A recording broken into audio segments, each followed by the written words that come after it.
how to build rapport on a phone call or a Zoom call. So in this video, I'm going to give you some very practical tips that you can start applying today. And this is going to help you if you are a salesperson, if you're an entrepreneur and you need to make video calls, you need to have Zoom meetings, you need to make phone calls all day to negotiate, to get people on board with your idea, with your company, sign a contract, or if you're applying for a job, maybe you have a telephone interview, maybe you have a Zoom call interview. All of these scenarios are going to be applicable for this video. And these tips are going to help you build rapport on the phone or on a Zoom call very, very quickly. When I say very quickly, I mean in like seconds. So if that sounds good to you, hit the like button and make sure you subscribe because I'll have more videos coming out about best practices for Zoom calls and how to be awesome in general. If you want to be awesome, just subscribe. You're awesome.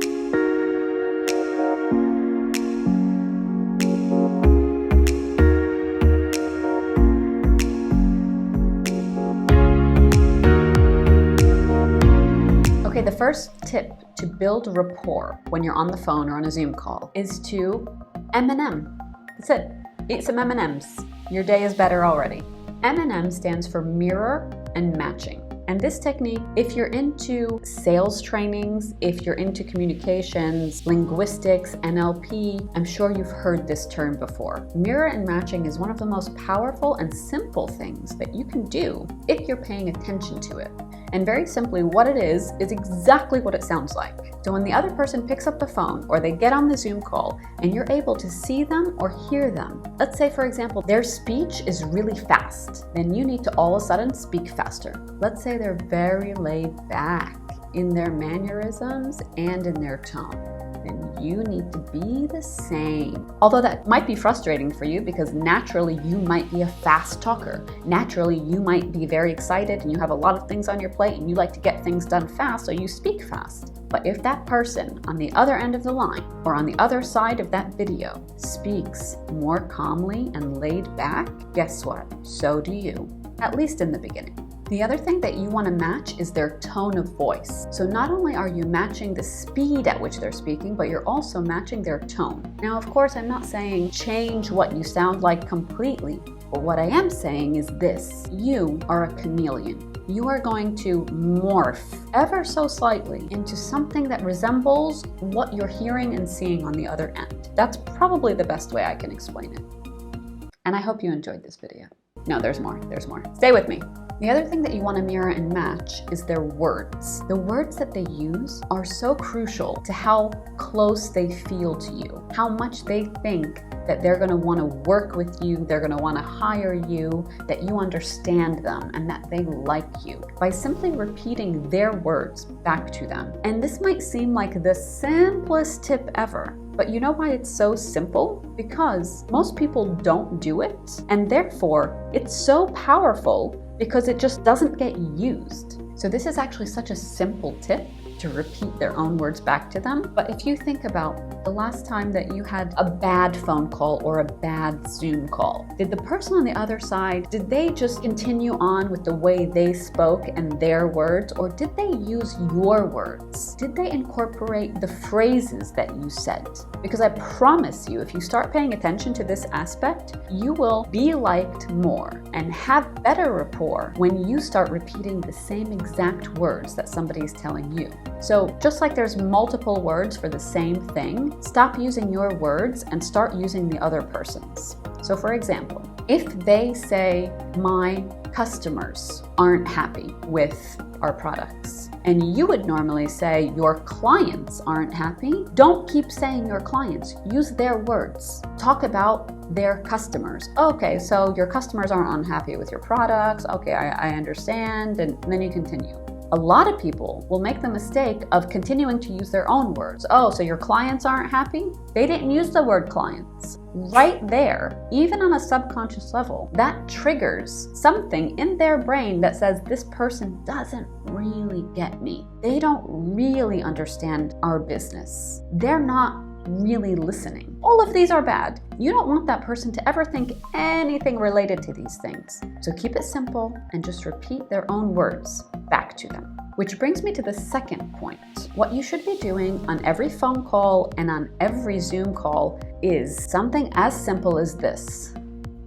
Taking a pen and throwing it at the wall. No, taking notes. Take notes. Now, the reason you want to take notes is so you can actually remember the words that they're saying, so you can repeat those words back to them, because they're probably not going to be words that you're used to saying in conversation. So you need to take a note of that, so as soon as it's your turn to speak, you're using their words. The second reason that you want to take notes, especially if it's on a video call, is because when you do that and they see you taking notes, how do you think that that's going to make them feel? Probably that you're listening, that you're interested, that you pay attention to detail. And if you're applying for a job and this is an interview and you start taking notes, do you think that this might set you apart from the other candidates? Sure will. The third tip I have for you is to notice if they're introverted or extroverted and then adjust how you speak, depending on which one they are. Now, I have a video about introverts and how it affects your communication, especially in sales. If you want to check that out, you can do that here. And you can also see it in the description below. But very simply, to notice if you're speaking to an introvert and extrovert, the way that you can quickly tell is this way. You ask them a question, literally any question. And if you hear immediate words, that person's an extrovert. If they're an extrovert, all you need to do is let them speak, because extroverted people naturally speak out loud. And what they're doing is they're thinking out loud in words, which is great for you if you are selling something, if you want them to sign up for your service, or if you are getting interviewed for their company, because you're getting all this information that you can then use to pitch them your idea, your product, your skills, yourself. So if you're dealing with an extroverted person that speaks a lot, all you need to do is let them speak, but you need to guide the conversation, because that personality sometimes can go on a tangent and start talking about all kinds of stuff, because remember, they're thinking out loud. And if you think about how the brain works, all the thoughts that pop up in your brain at any time, and if you've spoken to an extrovert, you might think, wow, they're all over the place. Not really. They're just thinking out loud. So you might be thinking internally, but they're thinking externally, so you can hear what's happening in their brain. That